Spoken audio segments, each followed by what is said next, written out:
ఈ యొక్క మానవ జన్మకు వచ్చేందుకు ఎన్ని జన్మలో తిరిగి మనం వచ్చినాం.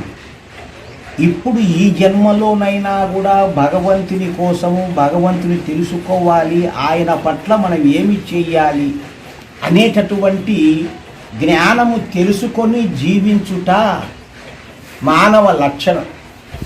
ఎందుకంటే ఈ యొక్క మానవ జన్మను సృష్టించిన పరమాత్మ ఈ జన్మ ఎందుకు ఇచ్చాడంటే మనకు మోక్షం పొందడానికి ఈ జన్మ ఇచ్చాడు.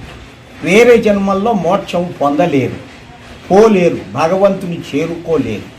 ఒక్క మానవ జన్మలోనే మోక్షానికి అర్హత ఉంది.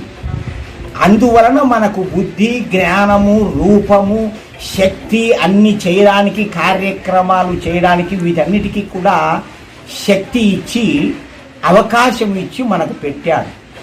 లేకపోతే అవకాశం లేని జన్మలకు ఏమీ లభించదన్నమాట.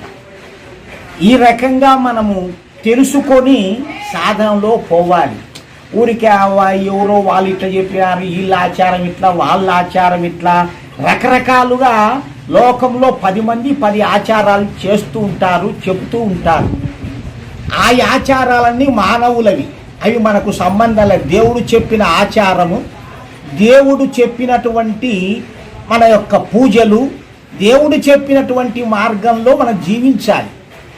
లోకము రకరకాలుగా ఎన్నో మతాలు ఉన్నాయి, ఎన్నో వేల కొద్దీ ఉన్నాయి రకరకాలుగా. వీళ్ళందరికీ నెక్స్ట్ మానవ జన్మలు రావు. ఇది మీరు బాగా గ్రహించుకోవాలి. వచ్చిన మన జన్మం ఒకటి.